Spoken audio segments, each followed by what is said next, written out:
Direto de Brasília, oferecimento Sebrae, empreendedorismo que transforma. Olá, estamos começando mais um Direto de Brasília, que é o jornalismo levado a sério. Olá, Campbell. Olá, Camila. Olá, Voit. Olá, Camila. E o nosso Direto de Brasília você pode assistir através dos canais do Grupo KTV, pelo nosso site www.diretodebrasilia.com.br e por todas as demais mídias sociais. E agora também no canal 12 da NET. Então vamos rapidinho conferir como está o tempo aqui em Brasília. Parou a chuva, né, Camila? Olá, gente. Parou a chuva, fecharam um pouco as torneiras. Vamos então às informações do Inmetro, o Instituto Nacional de Meteorologia. Tempo nublado com previsão ainda de chuvas isoladas durante o dia e a noite na capital da República. Temperatura varia de uma mínima de 18 graus e a máxima chega aos 26 graus. Camila, e o que está circulando nos jornais e nas mídias hoje? Uma das principais manchetes de hoje é o início das inscrições para o programa Mais Médicos. O governo abre mais de 8 mil vagas em razão da saída dos médicos cubanos. Também as mídias dão destaque para a indicação do deputado Luiz Henrique Mandetta. O Globo está trazendo como um dos destaques a investigação sobre 2 possíveis atentados ao presidente eleito Jair Bolsonaro. Também os jornais destacam que o Senado arquivou o projeto que pretendia mudar o projeto da lei da ficha limpa. Ainda bem. E os governadores eleitos e os reeleitos do Nordeste se encontram com Bolsonaro para apresentar uma pauta de reivindicações. Ontem, o presidente eleito se encontrou com a procuradora Raquel Dodge, disse durante a campanha de trabalho que deu trabalho a ela, mas que agora precisam trabalhar juntos. E agora nós vamos para um pequeno intervalo e depois vamos ter um convidado muito especial aqui no Direto de Brasília, o vice-presidente da República eleito, General Hamilton Mourão.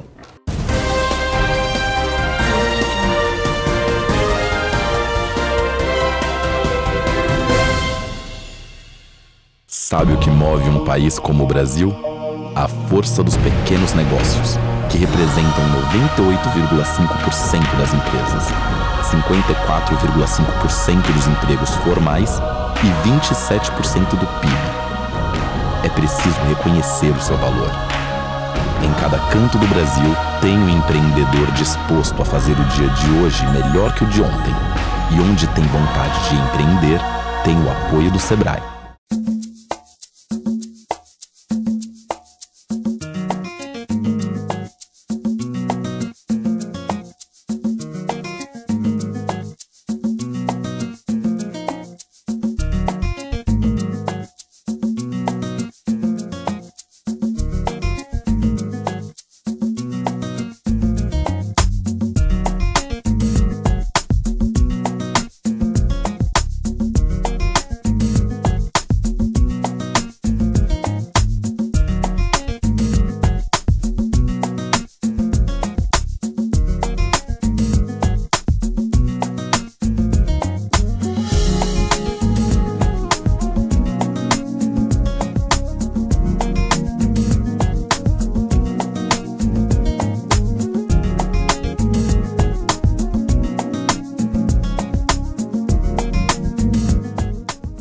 Sabe o que move um país como o Brasil?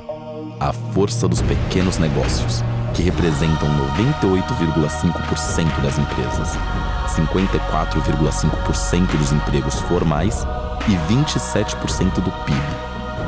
É preciso reconhecer o seu valor. Em cada canto do Brasil, tem um empreendedor disposto a fazer o dia de hoje melhor que o de ontem. E onde tem vontade de empreender, tem o apoio do Sebrae.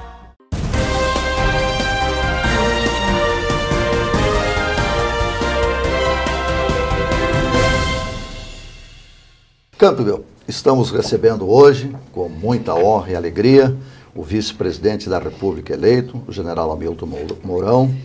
General Mourão, satisfação em recebê-lo aqui, é uma alegria e uma honra tê-lo no nosso Direto de Brasília hoje. Bom dia, Voit, bom dia, Campbell. Satisfação enorme a minha por ter recebido esse convite de vocês e poder a gente conversar um pouco e transmitir algumas ideias aí àqueles que acompanham o programa de vocês. Ok. General Mourão, o senhor é gaúcho de Porto Alegre, tem uma história rica no Exército Brasileiro, com passagens, inclusive, comandante militar na Venezuela. Mas a nossa curiosidade é saber Como e quando o senhor decidiu entrar na política? Bom, na realidade eu não decidi, né? O que aconteceu? Quando eu terminei meu período no serviço ativo, né, no começo desse ano, né, o deputado Jair Bolsonaro me procurou e disse que poderia precisar de mim, né? Então aí eu procurei um partido político para me filiar, por meio de um amigo comum aí, o general Paulo Assis, me levou até o Levi Fidelis, né, presidente do PRTB, e eu me filiei ao PRTB. E fiquei aguardando a necessidade do Bolsonaro, né?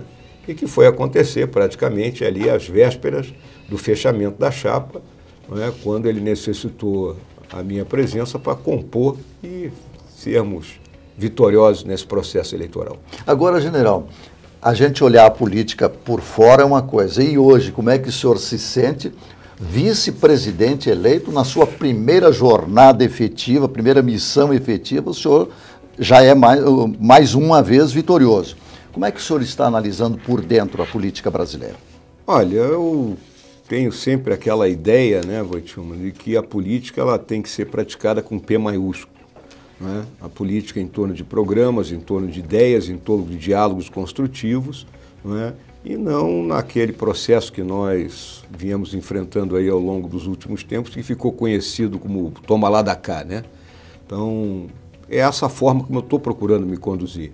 Eu tenho ouvido a todas as pessoas que têm me procurado, né, políticos, né, empresários, né, profissionais liberais, né, de modo a gente ter um arcabouço, a gente ter uma pintura, um quadro de tudo aquilo que é necessário para o país.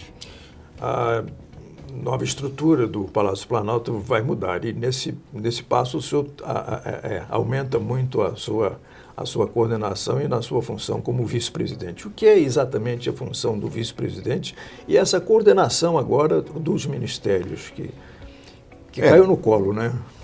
Campo, o que ocorre é o seguinte, né? O artigo 84 da Constituição ele não define nenhuma tarefa para o vice-presidente, né? Ele fica apenas como um substituto eventual do presidente. Mas a gente lembra que o vice também é eleito, né, e é aquilo que eu considero ser um assessor privilegiado do presidente da República. Então, nós estamos com a visão de que a vice-presidência poderia, uma vez que o presidente assim o decida, receber essa tarefa de coordenar os ministérios, o trabalho dos ministérios, os principais projetos, dentro daquilo que nós consideramos a governança moderna, não é, que nós temos que implementar aqui no Brasil como forma de evitar o desperdício de recursos, não é, de controlar os projetos que estão sendo realizados e também, e principalmente até, fazer aquela coordenação, aquela sintonia fina quando mais de um ministério está envolvido em uma atividade. Agora, general, o governo está começando quase uma espécie de terra arrasada, porque tudo que o brasileiro não quer, ele sabe. O que ele quer, ele vai descobrir agora se vai ser implementado ou não. A curto, médio prazo, o que o senhor imagina que precisa ser feito imediatamente? Nós temos os problemas estruturais aí do país, né, que precisam ser atacados, né? Começando pela questão do déficit fiscal, né? Então nós estamos entrando aí praticamente no 6º ano no vermelho, né? Isso aí nem uma família comum aguenta, quanto mais um país. Um país que necessita crescer, gerar empregos, né, com a população jovem que vem chegando ao mercado de trabalho e não tem aonde buscar o seu ganha-pão, vamos colocar assim, né? Além disso, nós temos os problemas de infraestrutura, né, que veio se deteriorando. Nós estamos vendo aí viaduto que desaba, vemos aqui em Brasília, agora está lá em São Paulo, e outros estão na lista aí para... Com certeza. Então isso é a manutenção do que já existe e nós temos que buscar, né, para o que ainda tem, que nós necessitamos construir. Também a questão da previdência, né? Nós somos o país com população jovem e que mais gasta com previdência no mundo, tá? Nós também temos que ver, né, essa questão da segurança pública, né, que é uma coisa que assalta todas as cidades grandes, médias e até as pequenas, né?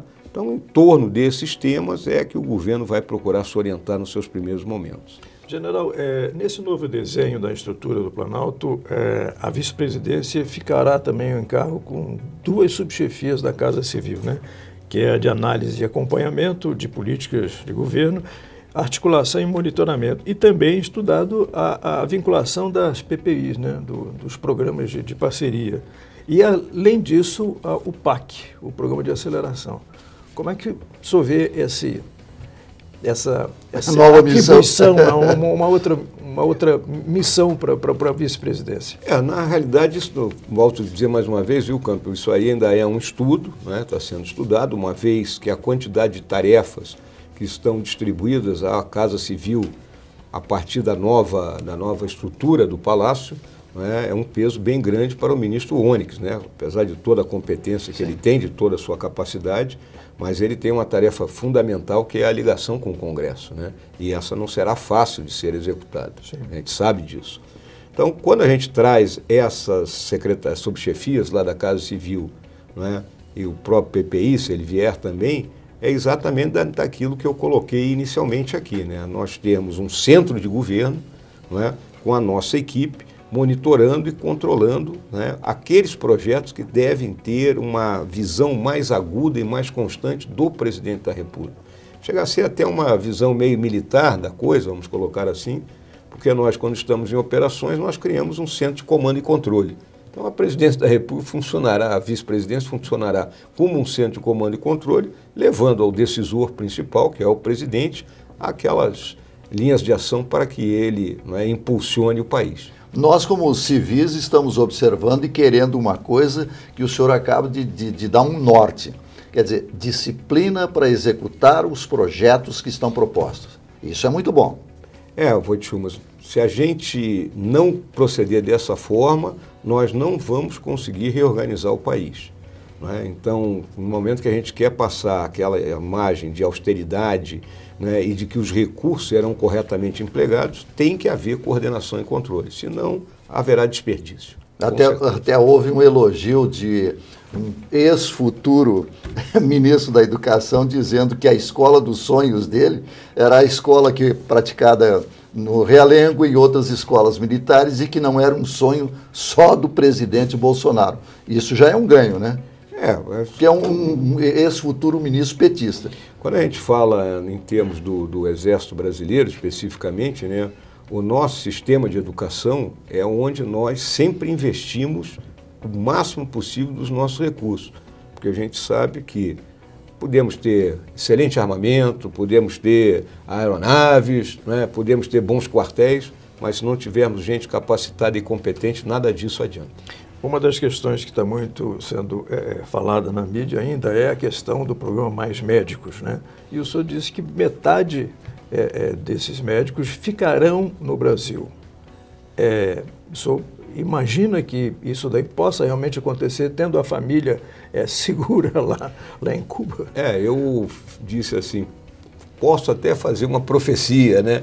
Porque são mais de 8 mil médicos nesse país. A gente sabe que 200 já saíram, uma coisa extremamente, em torno de 200, né? Extremamente estranho, que esses foram os primeiros, não sei como. Porque eu acompanhei o processo da inserção, né, desse pessoal. Eu era comandante militar do Sul na época e a Força Aérea realizou o transporte deles. Sim. Nós os alojamos nos nossos quartéis. Né? Levávamos para os centros de treinamento quando eles foram capacitados inicialmente e depois com nossas viaturas os distribuímos nas cidades do interior, isso no caso específico lá na área do Rio Grande do Sul, Santa Catarina e Paraná, e que também aconteceu em outros estados. Então é o que eu disse, eu duvido que Cuba tenha capacidade logística para no momento seguinte dizer, atenção, os 8 mil marchem para aeroportos A, B, C, D e E, embarquem e chegarão em Cuba. Eu acho que no meio desse caminho muita gente vai ficar. E esses 200 que embarcaram aí, deu uma desconfiança também, né, general? Olha, eu tenho certeza absoluta que no meio desse pessoal haviam agentes de inteligência, né? Não tenho dúvida a esse respeito. E haviam os controladores, né? Isso aí a gente também sabe que haviam. Para cada grupo de médicos cubanos havia um que controlava a atividade deles. Agora, general, já entramos então numa área que eu tenho certeza o senhor também tem tratado, tem se preocupado, as relações internacionais do Brasil. O presidente Bolsonaro disse que ela vai ser desideologizado, né? Sem ideologias. Como é que o senhor vê essa nova relação do Brasil com o exterior? Olha, tradicionalmente a nossa política externa ela sempre se pautou por um pragmatismo, né? Outro princípio básico da nossa política externa é a não intervenção nos assuntos internos de outros países, porque nós também não aceitamos que intervenham aqui dentro do Brasil, né? Então eu acho que os interesses que coincidem nesse momento, né, nós temos que explorá-los ao máximo, né, o caso, essa aproximação maior que já está havendo com os Estados Unidos da América, mas também, né, não podemos deixar de olhar geopoliticamente, né, aquela visão das costas opostas. Então a África Ocidental, nós temos que manter esse contato, nós temos lá a Nigéria, que poderá ser um parceiro importantíssimo na questão energética aqui no Brasil, e obviamente o Oriente, né, com a China, que é o outro grande gigante do momento, e que nós temos um comércio, né, muito intenso com a China e que não podemos deixar de manter isso. Esse pragmatismo do brasileiro, ou do governo brasileiro, mostra que ele não gosta muito de participar de blocos? Na realidade, né, o Brasil, ele às vezes busca, né, determinados tipos de acordo, né, onde ele possa ter uma participação mais exponencial, e às vezes no bloco se dissolve. Mas, de qualquer jeito, nós estamos aí na questão dos BRICS, né, que, queira ou não queira, é um bloco pequeno, mas o Brasil participa aí do grupo dos 20 também, né, okay? O próprio Mercosul. Pois é, o Mercosul especificamente, general, qual é o seu pensamento a respeito? O Mercosul, ele vem se arrastando há algum tempo, né? Até hoje a gente não definiu a tarifa externa comum, continuam barreiras tarifárias ocorrendo, né? A gente tem que adiantar o Mercosul, senão ele vai acabar morrendo por não surtir os efeitos para o qual ele foi criado. Então eu julgo que o presidente Bolsonaro, né, deverá intensificar aí as relações aí com Uruguai, Argentina, Paraguai, que fazem parte da história do nosso país, especialmente nós que somos lá da região sul, né? Sim. Esses países estão muito ligados a nós. E buscar aprofundar aquilo que não se conseguiu aprofundar até agora. Nós não participamos da OCDE, né?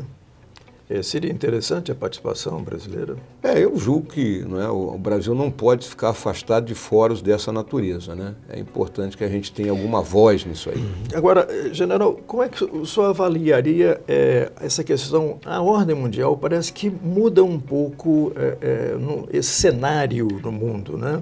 A gente tem a China aí num crescimento, uma China que tem uma civilização muito antiga, depois passou por uma fase imperial, comunista, e agora ela quer um crescimento dentro ainda dessa linha, mas parece que tem um pouco de democracia também nessa postura, e o crescimento dela principalmente, né?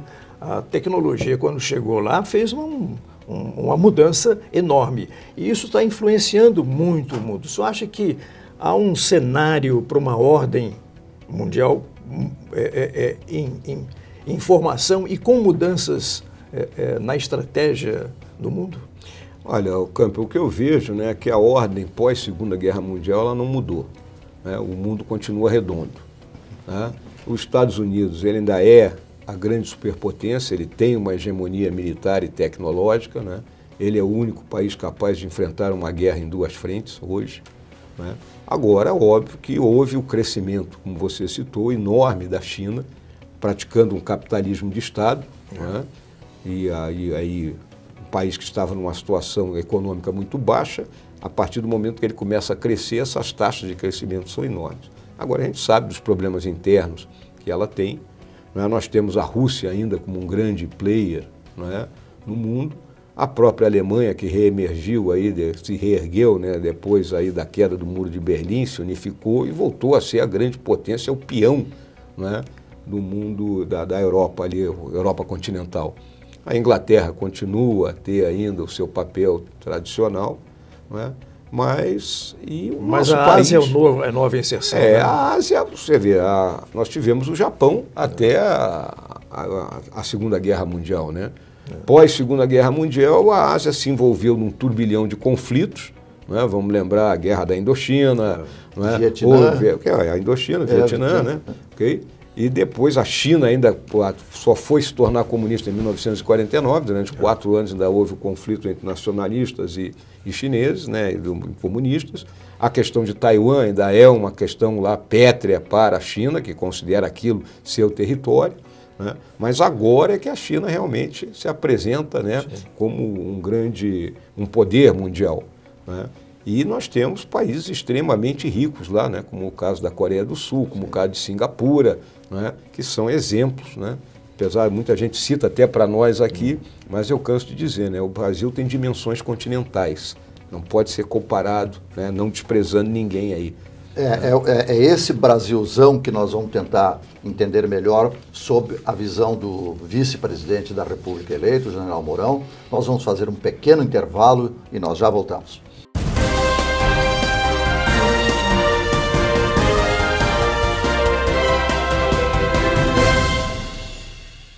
Sabe o que move um país como o Brasil?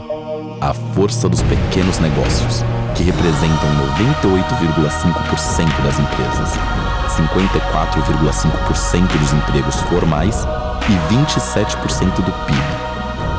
É preciso reconhecer o seu valor. Em cada canto do Brasil, tem um empreendedor disposto a fazer o dia de hoje melhor que o de ontem. E onde tem vontade de empreender, tem o apoio do Sebrae.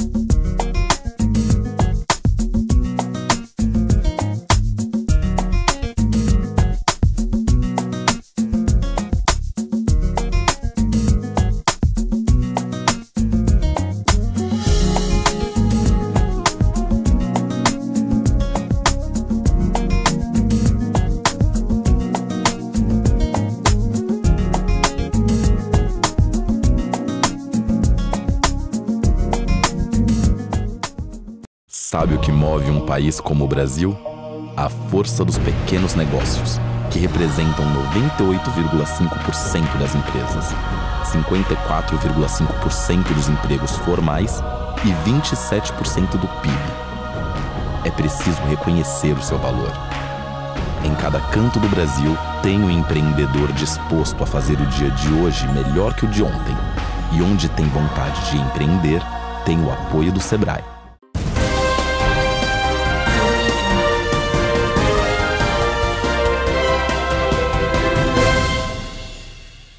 Estamos retornando com o nosso Direto de Brasília, recebendo hoje com muita alegria, muita honra, o vice-presidente da República, o general Hamilton Mourão. E, Campbell, vamos tratar de um assunto que eu tenho certeza que vamos ter uma posição muito firme do general Mourão. Questão do Nordeste, general. Como é que se resolve, como é que vamos acabar com aquela seca? Olha, a seca é um fenômeno que a gente não acaba, né? Isso aí, o que nós temos que fazer é mitigar a seca. Eu conheço o Nordeste, servi 3 anos lá, né? Então, morei lá. Então, não é aquele que passou lá e deu uma olhada e voltou para Brasília. Não, residi 3 anos lá. O problema da seca é um problema, né, sazonal, né? Ele ocorre, ele tem períodos às vezes longos, outras vezes curtos, e existe uma indústria em torno da seca, né? Eu lembro que na época eu residi lá nos anos 80, haviam as famosas frentes de trabalho, né? E hoje o que nós temos? Uma distribuição de água feita pelo Exército, né? Porque se ficasse na mão de estados e municípios, esse recurso iria escoar, né? O que é necessário no Nordeste é nós montarmos novas matrizes lá para que aquela população que vive no semiárido, né, ela tenha o seu ganha-pão. Então, o próprio presidente Bolsonaro vai procurar trazer a tecnologia de irrigação israelense, da dessalinização de água do mar. Nós temos que terminar a transposição do Rio São Francisco, né? Obra que partiu sem projeto, né? Não havia projeto, por isso que não terminou até hoje. Mas a placa foi inaugurada, né? A placa foi inaugurada, né? Então temos que terminar isso aí, mas ela não atinge lá a região do Rio Grande do Norte, né? Nós temos ainda o problema do Piauí, então nós temos que trazer tecnologia externa para isso aí. Outra solução é a questão de energia, né? O Nordeste pode passar a ser produtor de energia, tanto energia eólica como energia solar, né? Então nós podemos fazer canteiros de placas solares que podem ser colocados nas pequenas propriedades, abastece de energia aquela propriedade, facilita a irrigação e a agricultura dela e, ao mesmo tempo, essa energia é colocada no sistema nacional. E aquele cidadão passa a ganhar dinheiro vendendo energia. O vento lá venta mais forte, né? Venta forte. No litoral venta e venta muito forte. Agora, o Exército Brasileiro tem feito perfurações, né, para trazer água para as comunidades. Essa questão de poços artesianos, né, o Exército tem trabalhado, assim como o próprio Departamento Nacional de Obra contra a Seca, né? Agora, o grande trabalho que o Exército faz hoje lá é a questão da Operação Pipa, né, que emprega um efetivo considerável e é R$1 bilhão por ano que custa isso. Como é que é essa Operação Pipa, general? Na realidade, o que acontece? Existem os mananciais de água, são mais de 7.000 pipeiros, né, que fazem o transporte do manancial até as cacimbas que vão abastecer as pequenas localidades, as corrutelas, seja lá o que for. Agora, isso necessita de um controle, nós tivemos que colocar GPS em todas essas viaturas, infelizmente fraudes eram cometidas, porque o pipeiro ele ganha pela quantidade de entregas e pela extensão do circuito que ele trafega. Então, o cara podia ter um circuito de 100 km, mas ele fazia um de 500. Fazia uma voltinha. Uma voltinha a mais, igual o motorista de táxi no Rio de Janeiro, né? Quando pega um turista incauto. Então, tudo isso nós tivemos que estabelecer mecanismos de controle e aí, o que aconteceu? Nós diminuímos a quantidade de recursos que eram empregados nesse processo. General, essa matriz de crescimento na economia do Nordeste que o senhor está colocando, ela pode ser uma coisa rápida?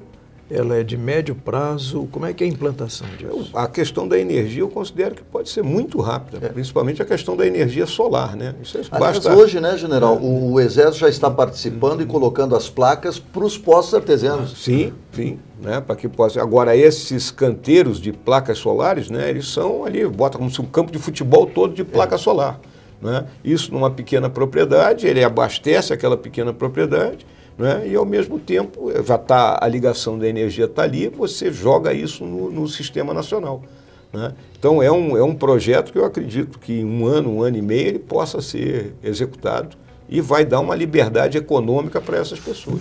Independência econômica, Independência econômica. E a Petrobras, general, parece que tem uma parte que pode ser realmente vendida, né? O próprio presidente Bolsonaro ele declarou, né, que durante a campanha que a parte de distribuição, né, poderia, né, que a BR Distribuidora poderia ser privatizada. O refino também. O refino também poderia chegar a isso, mas ainda são tudo estudos. A gente sabe que o núcleo duro da empresa, a prospecção, a extração do petróleo, né, com tecnologia que é nossa, né, isso jamais não vai ser colocado para ser privatizado. Aí existem outras medidas também, que é a venda pelo próprio produtor, né? Você imagina ali, por exemplo, tanto isso acontece tanto no Nordeste como em São Paulo, onde há a produção do álcool. Sim. O camarada produz o álcool lá em Ribeirão Preto, aí ele é transportado até Paulínia e depois ele volta para Ribeirão Preto para ser vendido. Isso foi um absurdo. Isso aí é absurdo, né? É absurdo. Então, são coisas que nós podemos até já lidar de imediato e isso vai baratear custos e facilitar a vida de todo mundo. Agora, general, uma outra questão que está na pauta, relacionamento do novo governo com o Congresso Nacional. Olha, o deputado Onyx Lorenzoni, né, ele tem essa tarefa hercúlea, né? E conforme eu falei na primeira pergunta que você fez, né, questão de política, né, nosso relacionamento com o Congresso é aquilo que a gente diz o relacionamento republicano. Ideias, programas, os senhores estão vendo aí a forma como o presidente Bolsonaro está montando o seu ministério, é rigorosa a coisa, não é distribuição para o partido, é o nome da pessoa, a capacidade, a competência que está sendo feita, buscada, e nós teríamos que dialogar o tempo todo com o Congresso, não é? Apresentando aquilo que são as necessidades do país e também esclarecendo a população sobre a necessidade dessas reformas que terão que vir por aí. O senhor está incluído nessa nova gestão. O senhor será vice-presidente da República. O senhor está otimista com as possibilidades boas que o Brasil pode esperar realmente, que é o que a população espera e aguarda? Extremamente otimista, né? Porque é difícil? É difícil. Não será uma tarefa fácil. Mas a potencialidade do país, a capacidade da nossa população e apenas colocando ordem nisso aí, o progresso vai vir por decantação. Muito diálogo. Muito diálogo, sempre, com todos os segmentos, independente de goste ou não goste. E que essa decantação seja rápida, né? 2 anos é bom, né, Campbell? Né? Já para a gente recuperar emprego e a turma andar mais feliz na rua. É isso que nós queremos. General Hamilton Mourão, vice-presidente da República eleito, muito obrigado pela sua presença aqui, obrigado à sua assessoria, que também foi muito atenciosa. Desejamos saúde e sorte para o senhor e esperamos poder recebê-lo novamente aqui quando as coisas já estiverem andando. Olha, agradeço aí essa conversa cavalheiresca e amena que nós tivemos, mas extremamente importante, porque os senhores abordaram diversos pontos aí que são, que estão na mente aí das pessoas, né? E toda e qualquer oportunidade, eu estou pronto para vir conversar com o senhor. Muito obrigado. Tá, muito obrigado, general. E a você que nos acompanhou, tenho certeza absoluta que essas questões todas precisam ser tratadas desse jeito, com diálogo, com profundidade e que você possa receber informações com um pouco mais de independência. É isso que nós queremos. A você que nos acompanhou, muito obrigado e até um próximo Direto de Brasília.